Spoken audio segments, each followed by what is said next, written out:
నైవేద్యం పెట్టే వాళ్ళు కూడా దాని వాసన కూడా చూడకూడదు అని నియమం. తిరుమల తిరుపతి దేవస్థానానికి వెళ్ళేటప్పుడు కూడా ఏంటంటే ముక్కుకి బట్ట కట్టుకొని తీసుకెళ్తారు నైవేద్యాలు తీసుకెళ్లేటప్పుడు.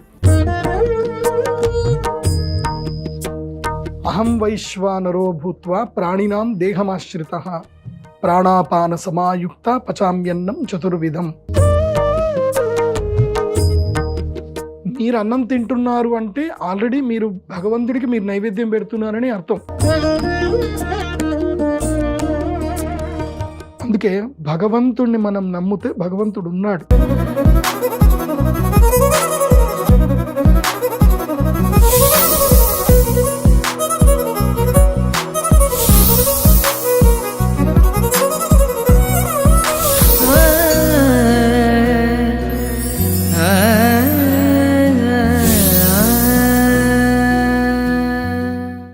నమస్కారం. తదాస్తు కార్యక్రమానికి స్వాగతం. మనందరికీ వచ్చే ఎన్నో ధర్మ సందేహాలను తెలుస్తూ మనందరినీ సంతోషపరుస్తున్న బ్రహ్మశ్రీ డాక్టర్ ప్రదీప్ జోషి గురుగారు ఈరోజు మనతో పాటు ఉన్నారు. నమస్కారం గురుగారు. శ్రీమాత్రే. గురుగారు, జనరల్గా పిల్లలకి అంటే నేను కూడా చిన్నప్పుడు నా పిల్లవాడు కూడా జనరల్గా అడుగుతుంటాడు, పూజ అయ్యేంత వరకు ఎవరూ వెయిట్ చేయరు, ప్రసాదమే వాళ్ళకి కావాలి కదా. అలాంటి ఒక ధర్మ సందేహం ఈరోజు భక్తురాలు అడిగారు. అదేంటో ఒకసారి చూద్దాం.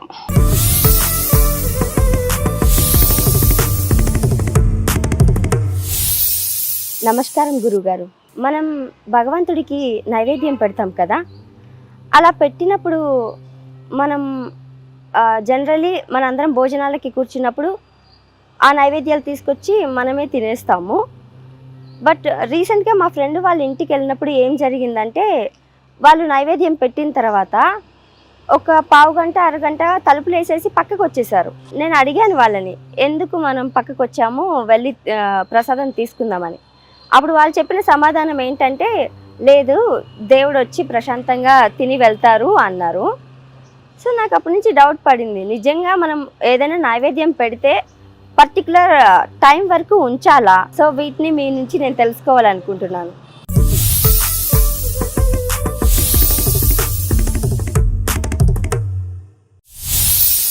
గురుగారు, దీంతో పాటు ప్రసాదం, నైవేద్యం, దీనికి ఉన్న వ్యత్యాసం గురించి కూడా వివరించండి. శ్రీ గురుభ్యో నమః. శ్రీమాత్రే నమః. ఈ ప్రపంచంలో ఎక్కడ పోయినా కూడా ఆహారానికి కరువు వస్తుంది. ఎక్కడ పోయినా సరే, మీరు అమెరికాకి వెళ్ళండి, ఎక్కడ వెళ్ళండి, ఎక్కడైనా ఎవరికైనా ఆకలి ఇస్తుంది అని అంటే అన్నం పెట్టేవాళ్ళు కరువు అయ్యారు. కానీ ఇదే భారతదేశంలో మాత్రం ఎక్కడ పోయినా సరే ఎవరైనా ఇంటికి వెళ్ళి నాకు ఆకలి ఇస్తుంది అన్నం పెట్టండి అని అడిగితే అన్నం దొరుకుతుంది. లేదా ఏదైనా ఒక గుడికి మీరు వెళితే మీకు ప్రసాదంగా తిండి దొరుకుతుంది. అంటే ఈ దేశం యొక్క గొప్పతనం, ఈ సనాతనం ధర్మం యొక్క గొప్పతనం ఏంటంటే, అహం వైశ్వానరో భూత్వా ప్రాణినాం దేహమాశ్రితః ప్రాణాపాన సమాయుక్త పచామ్యన్నం చతుర్విధం అని భగవద్గీతలో కృష్ణుడు చెప్పాడు. అంటే నేను ప్రతి ఒక్క జీవి యొక్క శరీరంలో వైశ్వానరుడు అనేటువంటి అగ్ని రూపంలో ఉంటాను, అలా నేను ఆహారాన్ని స్వీకరిస్తాను అని చెప్పి వైశ్వానరాగ్నిగా నేను స్వీకరిస్తానని కృష్ణుడు చెప్పాడు. అంటే ఇప్పుడు మనం అన్నం తింటున్నామంటే ఆ అన్నం అరగడానికి కారణం ఏంటి? జఠరాగ్ని మనకి అన్నం అరగడానికి కారణం. ఆ జఠరాగ్ని ఎప్పుడు ఉంటుంది? మనం బతుకున్నంత వరకే ఉంటుంది. జఠరాగ్ని లేదు అంటే శరీరం చల్లబడిపోతుంది. శరీరం చల్లబడిపోయిందంటే అర్థం ఏంటిది? శరీరంలో అగ్ని లేదు అని అర్థం. అగ్ని లేదు అంటే అర్థం ఏంటి? దేవుడు లేడు అని అర్థం. అంతే కదా? సో మీరు అన్నం తింటున్నారు అంటే ఆల్రెడీ మీరు భగవంతుడికి మీరు నైవేద్యం పెడుతున్నారని అర్థం. దాంట్లో పెద్దగా డౌట్ ఏం లేదు.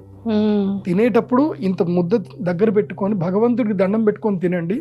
భక్తి, శ్రద్ధ, డెడికేషన్ అనేది ఒకటి ఉంటుంది, గుర్తుపెట్టుకోండి. నైవేద్యం మనం ఎందుకు పెట్టాలి అని అంటే, ఈ అన్నము తయారవ్వడానికి కారణము యూనివర్సల్లో ఎంతో మంది ఎన్నో కష్టపడితే ఈ ఆహార పదార్థము నీ నోటికి అందుతుంది. కరెక్ట్. కోసమంటే బియ్యం గింజ తయారవ్వాలన్నా, ఏది తయారవ్వాలన్నా ప్రకృతిలో ఎంతో మంది వ్యక్తులు కష్టపడితే తప్ప అది నీ ఇంటి వరకు రాదు. నీ ఇంటి వరకు వచ్చి నీ నోటి వరకు రావడానికి కూడా మీ అమ్మగారు చేసే శ్రమ కూడా ఉంటుంది. ఇంతమంది శ్రమ చేసి వస్తున్నారు, నీకేముండాలంటే కృతజ్ఞతా భావం ఉండాలి. ఆ అన్నం తినే ముందు ఆ అన్నాన్ని భగవంతుడికి నివేదన చేయాలి. ఎందుకోసం అంటే ప్రకృతికి నివేదన చేయడం. ఇది ప్రకృతి ప్రసాదంగా నాకు లభించింది స్వామి, నీ యొక్క అనుగ్రహం చేతనే దీన్ని మేము తింటున్నాము అని నివేదన చేయడం.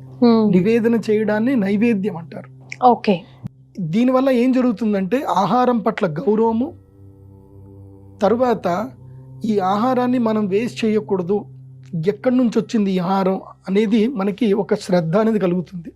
ఎందుకోసం అంటే మనం అన్నం పాడేయకూడదు, అన్నం వేస్ట్ చేయకూడదు, ఇదొక ఆలోచన. తర్వాత నైవేద్యం పెట్టేటప్పుడు ఈ కట్టని ఇస్తారు. ఎక్కడైనా సరే మీరు అక్కడికి వెళ్ళినా ఇక్కడికి వెళ్ళినా ఎక్కడ ఏ గుడికి వెళ్ళినా సరే నైవేద్యం పెట్టేటప్పుడు అర్చకుడు లోపలనే ఉంటారు. లోపల ఉండి బయట వాళ్ళు ఎవరు చూడకూడదు. ఎందుకోసం అంటే ఈ కళ్ళు ఏమిటంటే కనుక తేజో మహాభూతం. తేజో మహాభూతం ఈ కంటి ద్వారా దిష్టి కూడా తగులుతుంది. నిజంగా మీకు తెలుసో తెలీదో కొంతమంది, నేను చిన్నపిల్లల్ని కూడా చిన్నప్పుడు నేను ఈ దిష్టి తగులుతుందా లేదా అని చెప్పి నేనంటే మా నాన్నగారు చెప్పారు, ఇప్పుడు పలానా వ్యక్తి ఉంది కదా, ఆ వ్యక్తి దగ్గరికి వెళ్ళి ఈ పిల్లవాడిని ఇచ్చి చూడు, 2 నిమిషాల్లో ఈ పిల్లవాడు ఏడుస్తాడు, నీడ్స్ పడిపోతాడు చూడు కావాలంటే. ఒక ఆవిడ ఉందన్నమాట, ఆవిడ నెగిటివ్ ఎట్లా చూడాలని చెప్పి మాకు సాముద్రిక లక్షణంలో చెప్పారు. కొంతమంది నెగిటివ్ వాళ్ళు ఉంటారు, వాళ్ళ చేతిలో పిల్లలు ఇవ్వగానే పిల్లలు ఏడ్చేస్తారు, ఇంకా దాదాపు 4 గంటలు ఏడు పాపరు. అందుకోసం పిల్లలకి కాటుక పెట్టాలి, అన్ని పెట్టాలంటారు. నరుడి దృష్టికి నల్లరాయి కూడా పగిలిపోతుంది. అట్లాగే అందరి యొక్క దృష్టి ఆహారం మీద పడిపోవడం వల్ల ఏంటంటే ఆహారం మైలపడిపోతుంది అని అంటారు. ఎందుకోసం అంటే మనం దృష్టితోటి కూడా తినడం అనేది శాస్త్రంలో చెప్తారు. కాబట్టి ఆ దృష్టితోటి దాని మీద ఒక ఆశ పెంచుకోవడం, కోరిక పెంచుకోవడం కూడా కరెక్ట్ కాదు. అందుకోసమనే కర్టన్ ఇస్తారు. తర్వాత నైవేద్యం ఎలా పెట్టాలో చాలా మందికి తెలియదు. నైవేద్యం పెట్టేటప్పుడు ఏదైతే ఆహార పదార్థం ఉందో ఆహార పదార్థాల పైన తులసి దళం అని ఉంటుంది. తులసి దళం అంటే గింజలు కాదు, 2 ఉంటాయి అన్నమాట, ఆకులు. 2 ఆకులు ఉంటాయి. ఆ 2 ఆకులు తీసి ప్రతి ఒక్క ఆహారం మీద ఆ తులసి దళాలు వేయాలి.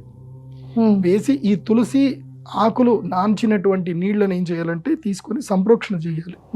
సంప్రోక్షణ చేసి చుట్టూ నీళ్లు తిప్పాలి. చుట్టూ నీళ్లు తిప్పి ఇదే శ్లోకం చెప్పాలి. అహం, చేతులు దండం పెట్టి, అహం వైశ్వానరో భూత్వా ప్రాణినాం దేహమాశ్రితః ప్రాణాపార సమాయుక్త పచామ్యన్నం చతుర్విధం అని చెప్పి గాయత్రి మంత్రం చెప్పాలి. ముక్కు మూసుకొని గాయత్రి మంత్రం చెప్పి భూర్భువ స్వహ తత్సవితుర్వరెండమని.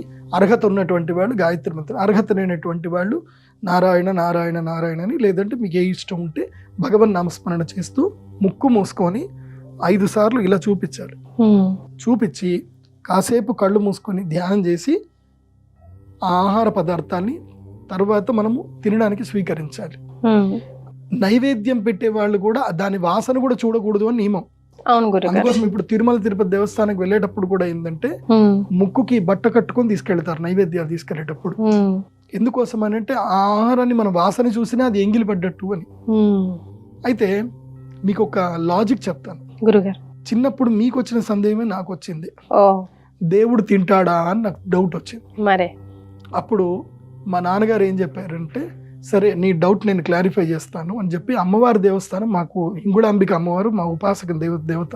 సో లలితా త్రిపుర సుందరి అమ్మవారు కూడా మేము ఉపాసన చేస్తాం, మాకు దేవస్థానం ఉంది. ఓకే. అయితే ఈ తూకము మిషన్ ఉంటుంది కదా, డిజిటల్ తూకం మిషన్. సో మా నాన్నగారు ఏమన్నారంటే డిజిటల్ తూకం మిషన్ అక్కడ పెట్టు అని అన్నారు. తీసుకొచ్చి ఆహారం పెట్టాం, బేసన్లో తీసుకొచ్చి అమ్మవారి ముందు నైవేద్యం పెట్టేసి 5.25 గ్రాములు ఏదో ఉంది, 5 కేజీలో 25 గ్రాములేమో ఉంది, ఇది తగ్గుతుంది చూడు కావాలంటే అని చెప్పారు మా నాన్నగారు. నైవేద్యం పెట్టి నేను చెప్పిన మంత్రాలన్నీ చెప్పు, కట్టనేసి బయట కూర్చొని లలితా సహస్రం మొత్తం చదువు అన్నారు. నేను లలితా సహస్రం మొత్తం చదివి ఆ కట్టను తీసేసరికి అది 2 గ్రాములు తగ్గింది. మరి మిషనరీ కదా, మిషనరీ మనం నమ్మొచ్చు కదా. సో అంటే ఈ బుద్ధి ఏంటంటే మనకు సైంటిస్ట్ అని మనం మొత్తుకుంటున్నాం కదా, మా నాన్నగారు ఆ ప్రకారంగా చూపించారు అనమాట. అంటే ఆహారంలో కొంచెం బరువు తగ్గింది అంటే అమ్మవారు తిన్నారు అని అర్థం. అందుకే భగవంతుడిని మనం నమ్మితే భగవంతుడు ఉన్నాడు. నమ్మకం ఇస్ ఇంపార్టెంట్. నమ్మకంతో చేయండి. బెంగళూరులో Shri Vivekananda institute of Ayurvedic and yoga studies అని ఉంది, దాని ఎస్ వ్యాస యూనివర్సిటీ అని అంటారు. అక్కడ శ్రీ రామచంద్ర భట్ గారు వైస్ ఛాన్సలర్.